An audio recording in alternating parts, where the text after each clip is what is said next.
지금 여러 가지 복잡해요. 팽팽한 줄다리기가 누가 이길까? 집주인들은 지금 매물 늘어난다는 얘기 많이 하잖아요. 네. 유튜브 같은 거 보면 매물 늘어난다. 또 이게 하락을 주장하시는 분들은 또 매물이 늘어나서 뭐 난리가 난다. 매물이 늘어나죠. 늘어나는 건 사실인데 매물의 성격을 봐라고요. 물론 매물 중에서 하락 매물이 있을 수도 있는데 지금 집값이 한강벨트가 올랐잖아요. 한강벨트 가셔서 매물 한번 확인해 보세요. 어떤 매물? 호가를 올린 매물들이 많지.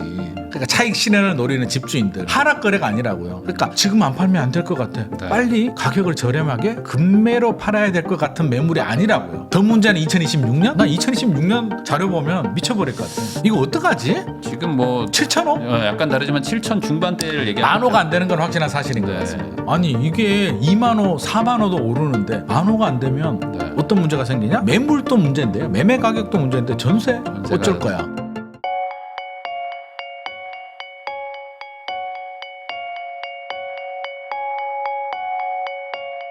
안녕하세요. 부익남TV의 부익남입니다. 최근에 또 대출 규제도 또 막 갑자기 생기고 또 그러다 보니까 또 시장이 또 혼란스러운데 또 얼마 전까지만 해도 또 집값은 막 올라가고 막 그랬습니다. 그러다 보니까 이제 요즘에 또 어떻게 방향 설정해야 될지 또 모르는 분들 많아가지고 제가 오늘 김인만 부동산 경제연구소 소장님 모시고 같이 이야기 나눠보려고 합니다. 소장님 안녕하세요. 안녕하세요. 네. 소장님 또 오랜만에 나오셨는데 뭐 요즘에 뭐 어떻게 지내시는지. 저는 그냥 항상 비슷하게 지내고 있습니다. 뭐 요즘 시장 분위기가 또 7, 8월 굉장히 뜨거웠다가 또 네. 최근에 갑자기 식어가지고 7, 8월은 좀 바쁘긴 했거든요. 컨설팅도 아. 하고 뭐 중개도 좀 되고 했는데 네. 9월 돼서 갑자기 또 식으면서 본의 아니게 또 방송에 충실하고 있는 상황입니다. 그러면은 7, 8월에는 확 늘어나고 7, 8월은 좀 괜찮더라고요. 9, 10월은 또 확 줄고 막 이런 게 막 롤러코스터처럼. 통계도 그렇고 저는 체감하기도 7, 네. 8월은 아니 방송하기도 바빠 죽겠는데 컨설팅도 많이 막 들어오고 들어오니까. 막 하니까 이렇게 바빠서 되나라고 했는데 9월 돼서 갑자기 식어버리면서 좀 당황한 상황입니다. 그러면은 요즘에 시장이 막 이렇게 급등 급락 뭐니까 이런 느낌인데 그럼 네. 한 4, 5월하고 또 6, 7, 8월은 또 달랐었나요? 4, 5월 다르죠.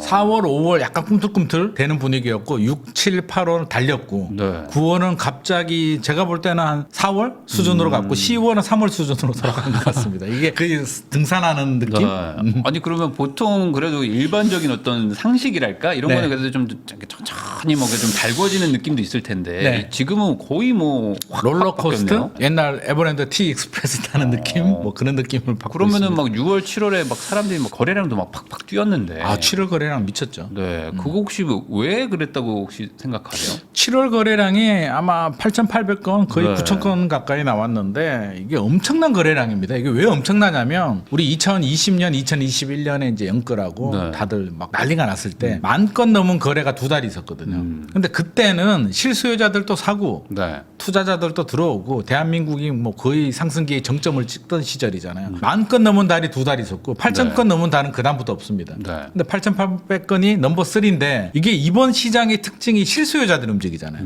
무주택자들이 집을 사거나 1주택자들이 팔고 갈아타는 이 실수요자들의 힘만으로 서울이 거의 9,000건 가까이 거래가 됐다는 건 앞으로 이런 일들이 발생할 수 있을까 그러니까요. 정도의 생각이 들고 왜 이렇게 폭발했냐라고 보면 거슬러 올라가면 실수요자들이잖아요. 네. 실수요자들은 뭔가요? 집이 필요한 분들. 그렇죠. 그리고 자금이 되지 않는 분들은 돈이 없는데 구매 능력이 되지 않는데 살 수가 없잖아요. 네. 어느 정도 자금이 되고 구매 욕구도 있으신 분들이에요. 근데 2022년에 금리가 오르면서 집값이 떨어졌죠. 네. 2020년, 2021년 상승 열차를 타지 못한 분들 타려고 했는데 너무 많이 오른 것 같아. 어떡하지? 네. 어떡하지 하다가 본의 아니게 상승 열차를 못한 분들, 상대적인 박탈감, 상처를 가지고 계시는 분들, 트라우마가 있으신 분들이 2022년에 이제 금리가 오르면서 집값이 떨어집니다. 일단 관망 모드. 네. 잘 됐다. 기회가 나한테 오는구나. 지켜보죠. 보통 일반적으로 조정이 되면 이제 몇 년 정도 조정이 되니까 2023년 정부가 규제를 풉니다. 그래 규제를 풀어도 1차 하락이 왔고 또 2차 하락이 빨리 올 수도 있을 거야. 기다렸는데 작년에 또 특례보금자리 나오면서 좀 반등을 네. 했고 이 정도 가지고는 안 될 것 같아. 또 떨어지겠지? 작년 추석 이후로 또 살짝 떨어졌거든요. 그렇죠. 이제 기회다. 여기서부터 계속 조정이 될 거야 라고 예상을 했는데 올 2월 지나고 다시 또 조금씩 거래가 올라갑니다. 네. 설 지나고 네. 어떡하지 하고 있는데 3월, 4월, 5월 되면 좀 안정이 되겠지? 5월부터 폭발합니다. 그러니까요. 이제 막 당황하는 거예요. 네. 이게 뭐지? 큰일 났네. 났다? 빨리 들어가야 돼? 어떻게 해야 돼? 5월, 6월? 결정적으로 7월에 폭발하는 게 제 생각에는 상담할 때도 그렇고 그 스트레스 DSR 2단계를 이제 2달 연기했잖아요. 네. 저는 그게 기폭제가 됐다고 보는데 많은 사람들이 그거를 사실은 별일 아니잖아요. 네. 아, 연기할 수도 있지. 여러 가지 사정에 의해서 뭐 가계부채 문제도 있고 또 PF 문제도 있고 여러 가지가 있으니까 2달 연기한 걸 가지고 어떻게 왜곡 인지를 하냐면 정부는 집값 잡을 의지가 없다.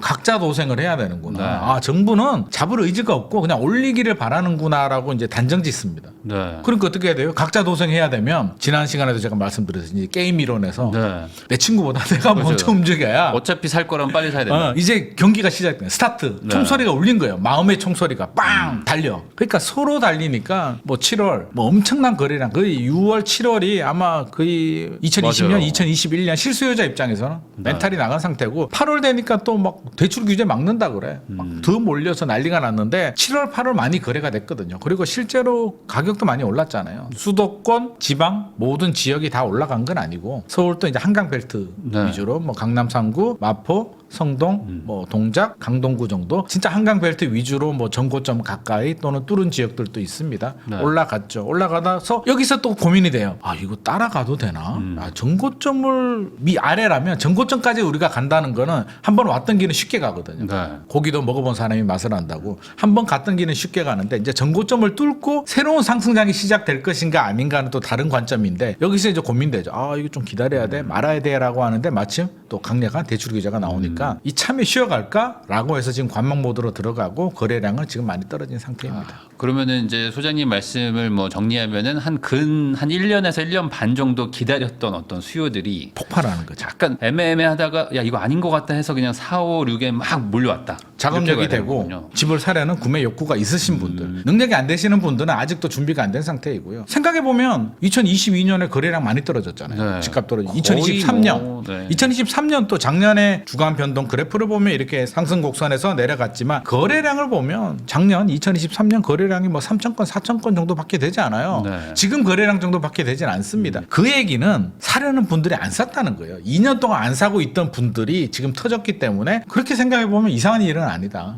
그리고 일각에서는 야 이렇게 많이 사버리게 되면 이제 실수요자들이 고갈이 되면서 네. 이제 앞으로 살 사람이 없어라고 그러니까요. 이야기를 하는데 그 얘기죠. 저는 그렇게 보지 않습니다. 아니 서울 집을 서울 사람만 사는 건 아니고 수도권, 지방, 뭐 또 해외에서도 사는데 7천 건, 8천 건 거래가 됐다고 서울 수요자들이 고갈이 된다. 아니 서울이 글로벌 도시에 대한민국이 서울밖에 지금 답이 없는 상태에서 고갈이 된 게 아니라 냉정하게 판단을 하는 거죠. 전고점 뚫었기 때문에 일단 지켜보자는 입장이고 이제 2라운드 준비합니다. 2라운드 어떻게 될까? 뭐 금리 인하 한번 하긴 했습니다만 추가 금리 인하 얼마가 될지 모르겠고 언제 될지 모르겠고 정책 어떻게 될지 모르겠고 지금 여러 가지 복잡해요. 그러니까 제가 볼 때 이제 줄다리기 게임이 다시 시작이 됐는데 이제 정신 차리고 1라운드는 졌고 이제 매수자들이 졌죠. 네. 2라운드 다시 시작되는데 팽팽한 줄다리기가 누가 이길까? 집주인들은 지금 매물 늘어난다는 얘기 많이 하잖아요. 네. 유튜브 같은 거 보면 매물 늘어난다. 또 이게 하락을 주장하시는 분들은 또 매물이 늘어나서 뭐 난리가 난다. 뭐 살 사람 없다라고 지금 하는데 뭐 갑자기 늘어난다 이런 얘기하죠. 매물이 늘어나죠. 늘어나는 건 사실인데 매물의 성격을 바라고요. 물론 매물 중에서 하락 매물이 있을 수도 있는데 지금 집값이 한강벨트가 올랐잖아요. 네. 한강벨트 가셔서 매물 한번 확인해 보세요. 어떤 매물? 호가를 올린 매물들이 많지. 그러니까 차익 실현을 노리는 집주인들. 네. 하락 거래가 아니라고요. 그러니까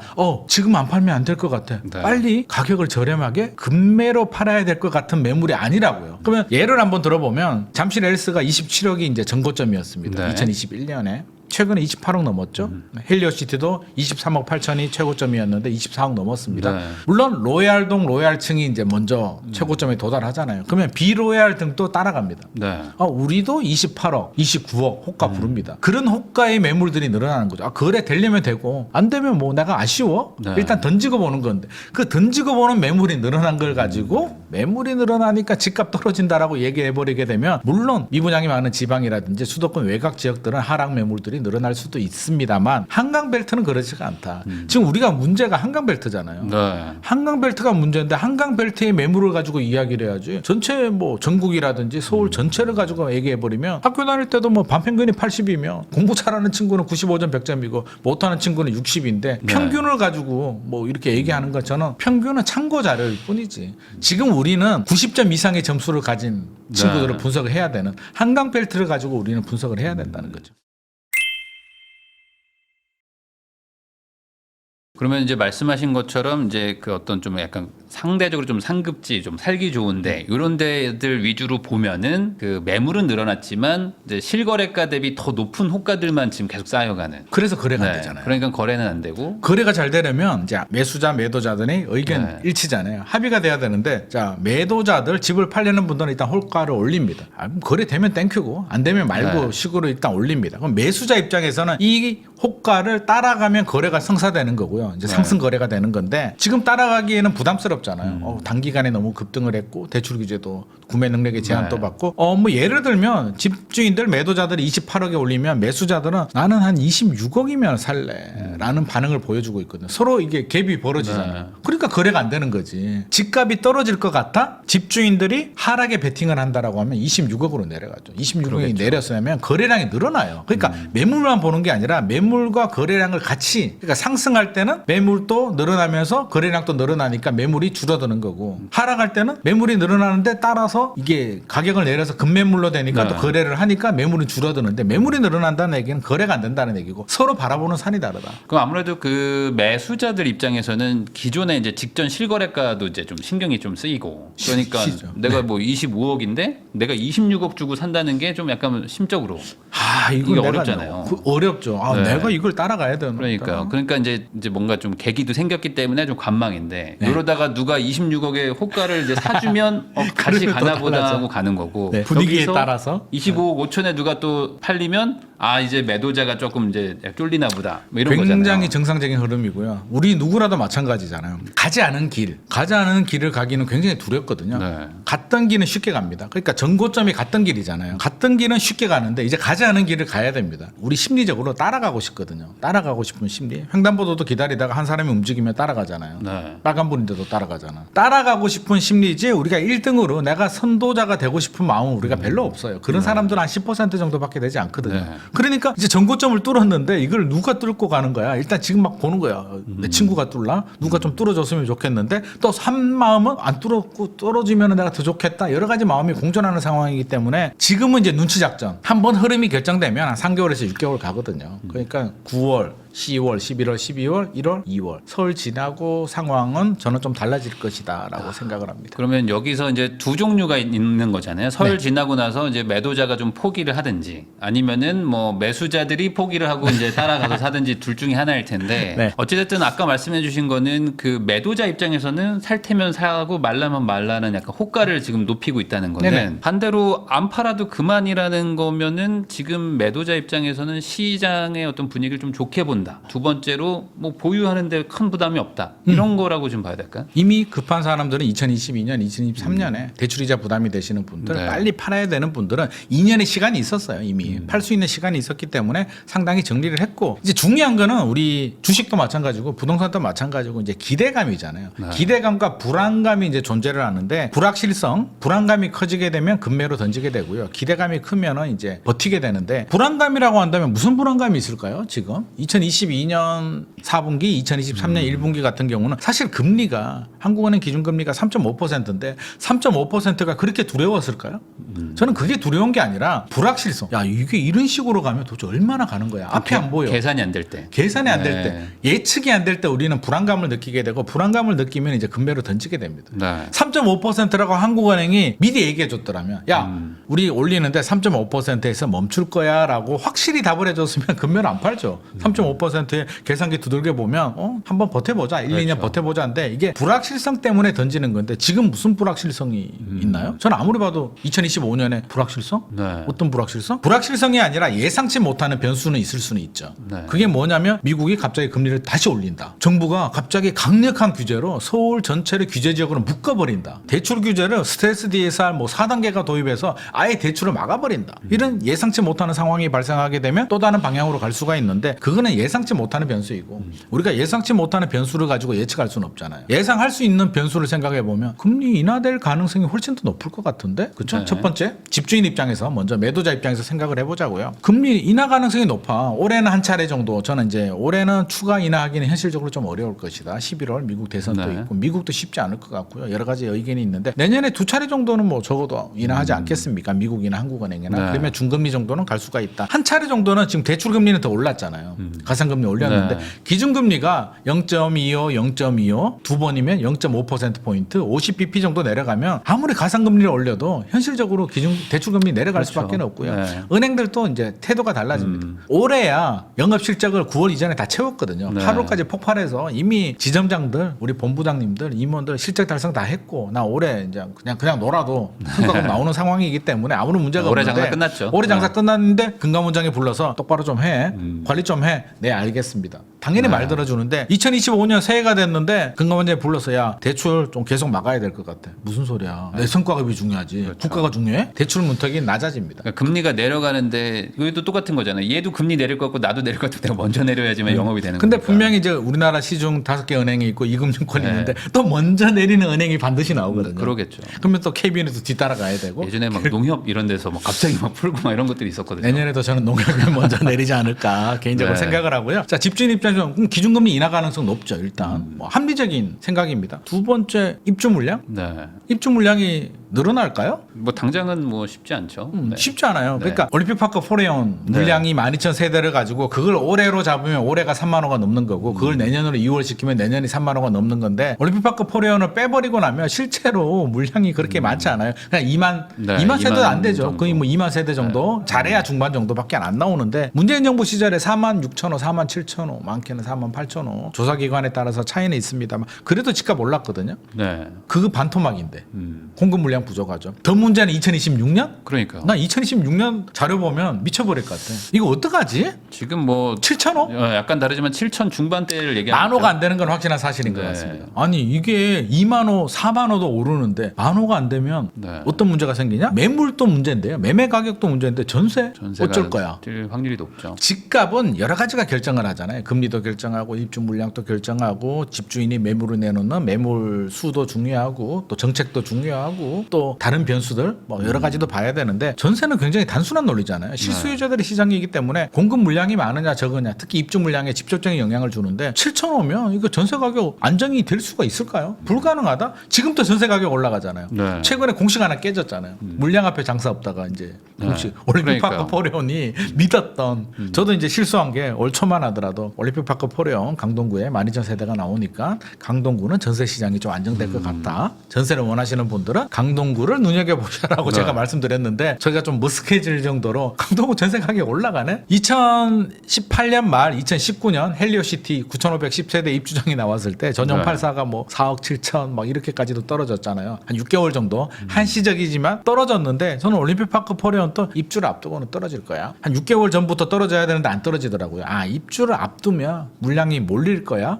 이제 입주가 얼마 안 남았잖아요. 11월 네. 27일인가요? 어떡하지? 물량이 없어요. 그래서 전세나 월세를 기다리는 분들이 지금 굉장히 당황하고 있는 게 아니 물량이라도 나오고 가격이라도 떨어져야 되는데 물량도 없고 가격도 안 떨어집니다. 이유가 뭐지? 라고 살펴보니까 두 가지 이유가 있더라고요. 첫 번째는 3년 실거주 의무 유예가 됐잖아요. 네. 애매하게 돼버렸죠. 이게 폐지를 해줬어야 되는데 네. 유예라는 거는 결국에는 해야 돼요. 그러니까 집주인 입장에서는 요즘 얼죽신이잖아요. 얼어 죽어도 신축 아파트인데 이걸 전세를 주느냐 내가 들어가느냐를 판단을 해야 되는데 3년 유예인데 어차피 들어가야 되는데 그러면 2년 후에 들어갈까 지금 들어갈까 네. 집이 엉망이면 안 들어가겠죠. 사전 점검을 했는데 야 이건 뭐야 집이 너무 좋아. 너무 좋은 거야 이게 진짜로 본 사람들은 다들 감탄했다고 네. 뭐 프레이드도 하고 뭐 장난 아니었다는데 네. 입주해야겠다 어차피 입주하잖아 2년 후에 입주할 거 지금 입주하자 내가 왜 세입자 줘가지고 집을 이 좋은 집을 내가 왜 세입자한테 줘야 돼 네. 내가 살고 있는 집을 차라리 전세로 돌리든지 매물이 안 나오죠 나와 있는 매물도 다 회수했다고 합니다 전세 월세 매물이 그러니까 더 올라가지 네. 그러면 내년에는 또 똑같은 상황이잖아요. 얼죽신 현상이 내년이라고 없어지겠습니까? 그럼 전세 가격까지도 문제야. 금리나 입주 물량, 전세 이거 어쩔 거야. 그러면 매도자 집주인 입장에서 생각해 보면 내가 당황해서 불확실성으로 급매를 던져야 될까 아니면 호가를 올려서 기다려야 될까 역지사지 해보자고요. 매수자들도 매도자 입장에서 한번 생각을 해보자고요. 내가 매도자면 당연히 그런 선택을 하겠죠. 그럼 이제 반대로 매수자 입장에서 우리가 생각을 해보자고요. 네. 매도자들은 버텨. 그럼 매수자들은 어떤 선택을 해야 될까? 이제 집을 사려는 분들, 자금력이 되지 않거나 구매 능력이 되지 않거나 구매 욕구가 아예 없는 분들은 이제 대상이 안 되잖아요. 살 네. 생각이 없는데 돈이 부족한데 아무런 대상이 감당이 안 되는데 자금력도 좀 되고 살 마음도 좀 있으신 분들이 이제 고민에 빠지는 거잖아. 이거 어떻게 해야 되지? 그럼 하락 요인을 찾잖아요. 네. 떨어지면 좋으니까.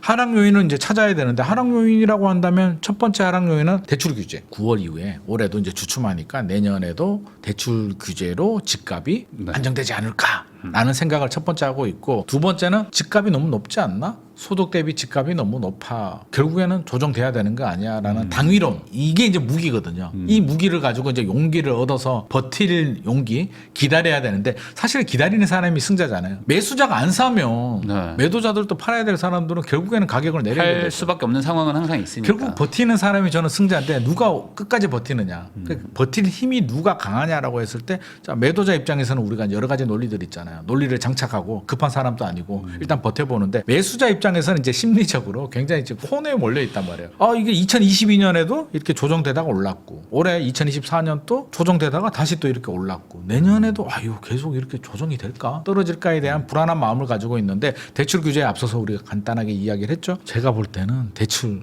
풀립니다. 금리도 내려갑니다. 내년에. 네. 그러면 일단 1차 아마 굉장히 정신적으로 멘탈이 한번 흔들릴 것 같습니다. 대출금리 내리는 순간 빨리 사야 될까? 또 게임 이론에 들어가서 또 막 심리가 복잡해지면서 나 어떡하지? 막 부부끼리도 대화도 하게 되고 하루에도 마음이 왔다 갔다 한 10번 정도 왔다 갔다 하는 상황이고 소득 대비 집값이 높다. 물론 맞죠. 많이 올랐죠. 소득 대비 네. 집값이 높은데 그러면 지금 최근에 움직이는 게 전국이 아니잖아요. 소득 대비 집값이 움직이는 지역들은 또 정해져 있는데 우리가 소위 말하는 이제 뭐 한강벨트라든지 이런 지역들이 진짜 소득 대비 집값으로 움직이는 지역일까라고 생각해 보면 그들 지역은 그렇지 않다는 거죠. 특히 서울도 마찬가지고. 그래서 폭등하지는 않을 것 같습니다. 제 생각에도 이제 폭등까지는 아닐 것 같아요. 왜냐하면 네. 폭등을 하려면 이제 몇 가지 전제 조건이 있는데 폭등을 하려면 일단 저금리 유동성이 돼야 되는데 중금리 정도 갈 것 같습니다. 이게 가계부채도 문제고 한국은행이 내려도 저는 2% 중반대 정도 그게 2025년이 될지 6년이 될지는 모르겠습니다만 2% 중반대 미국은 3% 중반대 정도에서 어느 정도 컨트롤 하려고 노력을 네. 할 것 같습니다. 그러면 저금리 유동성은 아니잖아요.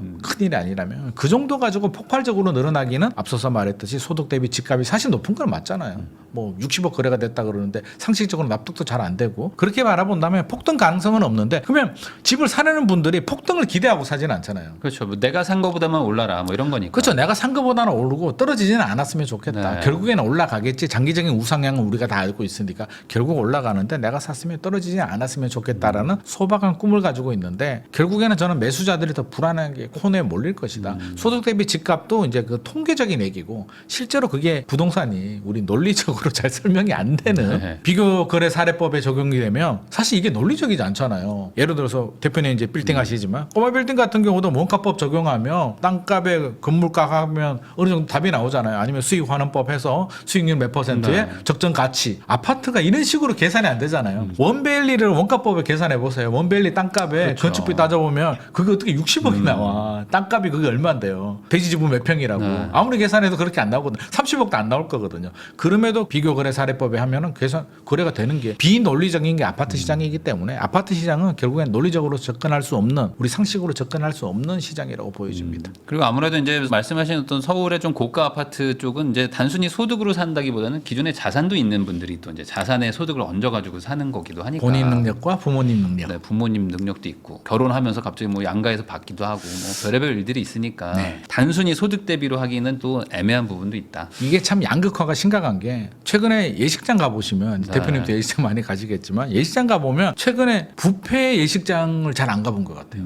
이제 대부분 이제 네. 스테이크 호텔에서 하는 요즘엔 진짜 식대도 비싸지고 비싸고? 또 그래서 고급스러운 아니, 이게 데서 많이 하시죠. 축의금을 얼마나 내야 되는 거예요? 스테이크를 먹고 10만 원 내면 미안해서 안 되겠고 네. 이제 그런 상황인데 그게 저는 양극화의 단면이라고 보거든요. 왜냐하면 부모님이 능력이 되고 직장이 좋은 분들이 이제 결혼을 하는 겁니다. 결혼을 안 하고 싶지 않아요. 누가 결혼을 다 하고 싶지. 근데 아파트 구하기도 어렵고 또 능력도 그렇고 직장도 그렇고 능력 되는 분들이 결혼을 하게 되고 능력 되는 분들이 결혼하니까 양가 부모님들이 또 도움을 주는 거고 도움을 네. 받으니까 좋은 아파트를 사는 거고 물론 능력이 안 되는 분들도 이제 결혼하는 경우들이 있는데 이제 대상 아파트 자체가 달라지는 거죠. 그래서 부모님 도움을 받거나 본인이 능력되는 분들이 지금 주택 구입에 나서고 있기 때문에 한강벨트가 가격이 올라가는 거고, 최근에 굉장히 이슈가 됐던 게 이제 우리 원밸리 이야기 안 할 수가 없는 반포에서 제일 좋은 아파트 원밸리가 뭐 60억에 거래가 됐고, 또 뭐 들리는 말은 63억에도 뭐 거래가 됐다라고 해서 굉장히 논란이 되는데, 현장 가서 63억 거래됐냐니까 아무도 확인 안 해주더라고요. 실거래 뜰 때까지는 우리는 노코멘트 하겠다라고 하는데, 그게 더 궁금한데 일단 그게 우리 상식적으로, 우리 이제 시작하기 전에도 대표님 잠깐 말씀하셨듯이 투자 관점에서 63억, 60억에 사는 게 과연 타당할까? 우리가 투자 관점에서, 일반적인 투자 관점에서 수익률 개념으로. 수익률 개념으로 세금 내고 네. 취득세만 얼마인데? 그러니까요. 취득세만 3% 넘잖아. 1주택이라도 3%면 60억에 3%. 3.3이면은 638 거의 2억이네요.